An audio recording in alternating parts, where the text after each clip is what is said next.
전에도 한번 말씀드린 적이 있는데요. 그 법사위원장님께서 저희 국민의힘 소속 법사위원들이 발언했을 때 계속 그 평가를 하시는데 제가 어떻게 뭐 의사진행 발언이라면 또 제가 이해를 좀 하겠습니다. 근데 지금 방금은 조배숙 의원께서 본질의를 하는데 본질의 내용에 대해서 지금 사회를 보시는 위원장께서 하시는 거거든요. 법사위원장께서 법사위원들에 대한 상급자는 아니지 않습니까? 그래서 잠깐 주진 의원님 발언 시간 드릴 테니까 잠깐만 멈춰 주세요. 제가 분명히 말씀드렸어요. 조배숙 의원님과 무관하게 제가 얘기를 한다고. 그리고 잠깐 들어보세요. 우리가 윤석열 대통령 탄핵 청원 140만 왔고 자동 분류가 돼서 법사위로 왔잖아요. 그러면 법사위원장으로서 그거 하면 안 됩니까? 하면 안 돼요? 해야 되는 거죠. 자, 보세요. 그리고 검사 탄핵 청문회도 본회의에서 법사위로 회부했어요. 당연히 해야 되죠. 그렇지 않습니까? 그래서 우리 법사위에서 기왕 한 일이고 또 앞으로 벌어질 일에 대해서 자꾸 불법을 주장하거나 위원장이 무슨 편법을 사용해서 하는 듯한 그런 것은 자제해달라고 오늘뿐만 아니라 그전에도 계속 말씀드렸죠. 근데 국민의힘 의원들께서 계속 하세요. 그러니까 법대로 진행하고 있는 부분에 대해서는 인정을 하셔야죠.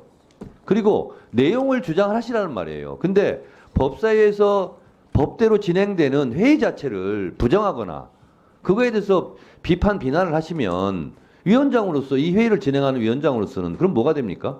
그 부분을 말씀드린 거예요. 그 하면서 내용상 얼마든지 주장하시라고요. 그것이 못마땅하더라도 그런 것을 제가 말씀드리는 거예요. 그래서 그런 부분을 참조해서 말씀해 주시기 바랍니다. 네, 계속하세요. 그러면은 아니 본질의 시간이 이제 정해져 있지 않습니까? 그래서 제가 드리고 싶은 말씀은 그겁니다. 위원장님께서 그 법사위원으로서 질문하는 시간이 보장돼 있잖아요. 이게 질의 순서나 답변 토론이라는 게 서로 쌍방간에 공방이 오고 가는 거거든요. 저희 국민의힘 의원이 발언을 하고 나면 그 발언이 국민의힘 의견인데 상대방 측이나 민주당 의원들께서 반론을 제기하면 충분하지 않습니까? 근데 그것을 반론을 제기하지 않은 상태에서 다시 법사위원장께서 그 질의 순서를 무시하고 들어오셔서 발언을 하는 것은 발언 시간이나 공정성이나 진행의 면에서 문제가 있다는 점 말씀드리고요. 그 내용에 대해서는 법사위원장께서 말씀하실 수 있죠. 그러나 그 순서가 위원장님 순서에 대해서 해야 되는 것이 매번 이렇게 평가를 해가지고서는 그게 어떻게 공정한 진행이 되겠습니까? 여기 잠깐만요. 다시 한번 말씀드릴게요. 발언 정지시켜주고요. 아니 시간 보장한다고요. 시간 보장한다고요. 자 보세요.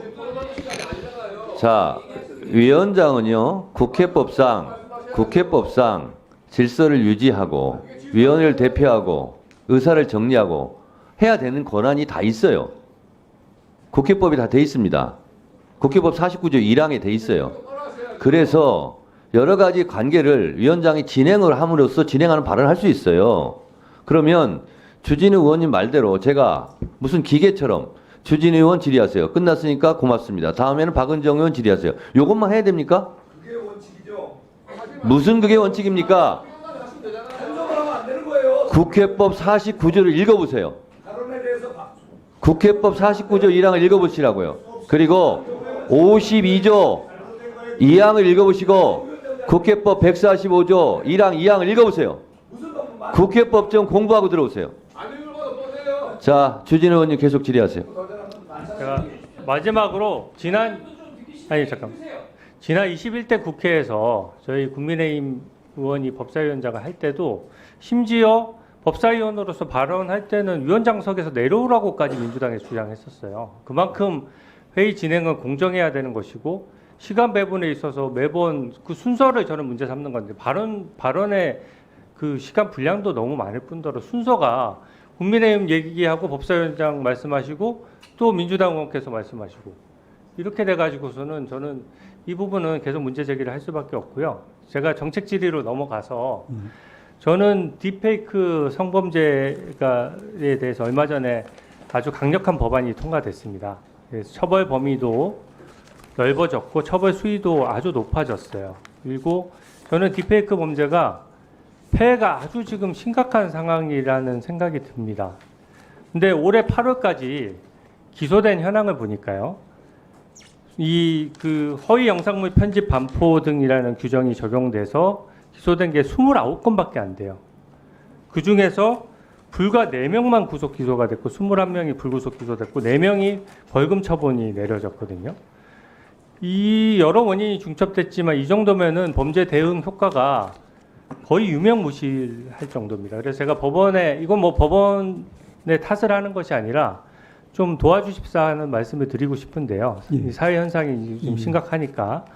근데 제가 접수 현황을 봤더니 이제 올해 1월부터 8월까지 222건이 접수가 됐어요. 근데 기소는 29건만 됐다는 얘기는 뭐냐면 겨우 10% 정도만 기소가 되는 겁니다. 안 그래도 신고 안 되는 암수 범죄율이 높은데 이걸 접수할 정도라면 굉장히 피해가 심각해서 신고를 하는 것이거든요. 그 중에서도 기소율이 10%밖에 안 돼요. 물론 이건 제가 법무부 때도 질의할 내용이지만 이거는 영장이라든지 양형 기준에 있어서 이 사회 현상에 대한 이해도를 존경하는 재판장님들께서 좀 상당히 이해하는 게 필요하고 그 부분에 대해서 법원, 행정처, 사법연수원, 양형위원회가 동시에 작동을 해줘야 저는 가능하다고 생각하거든요. 일단 먼저 권기현 사법연수원장께 한번 여쭤보겠습니다. 지금 아까 온라인 교육도 하고 성범죄 전담 재판부 교육도 잘 하고 계신 것으로 제가 들었는데 지금 딥페이크 강좌가 딱 그 딥페이크를 찍어서 강좌가 개설돼 있습니까? 예, 지금 그 전반적으로 하고 있고요. 네. 특히 올해 같은 경우에는 특정 주제 세미나로 그래가지고 재판 절차에서의 피해자 보호에 관한 부분까지도 함께 좋습니다. 이게 종합적으로 하시는 건 하시는데 이렇게 딥페이크 범죄 사회가 떠들썩할 때는 아까 말씀하신 온라인 교육으로 딥페이크 범죄 수법이라든지 어차피 재판장들을 상대로 하는 거잖아요. 그래서 저는 조금 더 법무부가 또 해야 되는 일이지만 법원 행정처나 어떤 그 법원 행정을 하시는 분들도 온라인 교육이나 이런 부분에 대해서 빨리 만들어서 조금 교육할 필요가 있다고 생각하는데 동의하십니까? 예, 유념해서 검토하겠습니다. 예. 두 번째로는 법원 행정처장님께도 좀 부탁드리겠는데요. 예. 이게 아까 말씀드렸다시피 적발률이 너무 떨어지는데 우리가 법익 균형의 원칙이라고 하는데 보통 피의자와 피고인 인권도 당연히 중요하죠. 그만큼 피해자 인권도 중요하고 이거는 제가 왜 이거를 걱정하냐면 딥페이크 범죄는 너무 범죄에 노출되는 가능성이 너무 무작위고 너무 커요. 누구나 당할 수 있고 사진 한 장만 있으면 엄청난 피해를 입을 수 있는 거거든요. 예. 그래서 이거는 거의 마약 사범 이상에 준해서 좀 대처를 해야 되는데 지금은 은밀한 범죄다 보니까 대부분 다크웹이나 이런 거 이용해서 하다 보니까 영장을 어느 정도는 좀 신속하고 좀 어느 정도 범위를 넓게 받아야 저는 추적 수사가 가능하다고 생각합니다. 제가 수사 실무를 한번 담당해 본 사람으로서 이 현실적인 우려가 있는 거거든요. 그래서 이 부분에 대해서 법원이 균형을 잡으면서도 현 실태에 대한 교육과 어떤 영장 발부 기준에 대한 좀 고찰이 있어야 된다고 생각하는데 법원 행정처 차원에서 좀 검토를 해주십시오. 예. 마지막으로 그 이상원 양형위원장님께 또 말씀을 드리겠습니다. 얼마 전에 제가 보니까 이 양형위원회의 운영 그 실태를 보니까 이게 양형위원회의 양형 기준이 바뀌는 게 양형위원회 임기가 2년이다 보니까 2년의 첫 번째 회의에서 뭘 바꿀지를 결정을 하고 그것을 심의해서 2년 내에 바꿔 가시는 것 같아요. 근데 얼마 전에 제가 되게 그 기술 유출 범죄에 대해서 양형을 올리는 거를 되게 감명 깊게 봤습니다. 근데 비판하는 시각에서 봤을 때는 너무 늦었어요. 대응이. 그러니까 실컷 기술 유출 범죄에서 지금 100조가 국부가 유출됐느냐 안 됐느냐 하는데 이게 지금 항상 좀 늦단 말이죠. 근데 딥페이크 범죄 어떻습니까? 지금 통과됐는데 양형위원회 지금 보면 2년마다 한 번씩 범죄를 선정해서 대응에 문제가 있어서 이런 것들은 끼워 넣어서더라도 빨리 양형 기준을 좀 마련해 주시기 바랍니다. 답변 드려도 되겠습니다. 지금 위원님이 말씀하시는 바로 그 부분이 제가 양형위원장을 맡고 나서 느낀 문제점 중에 하나인데, 사실 이 양형 기준을 설정을 하고 자꾸 이제 수정하는 작업도 계속 업데이트를 해야 하지만, 제가 현실을 보니까 이제 인력과 예산이 턱없이 부족해서요.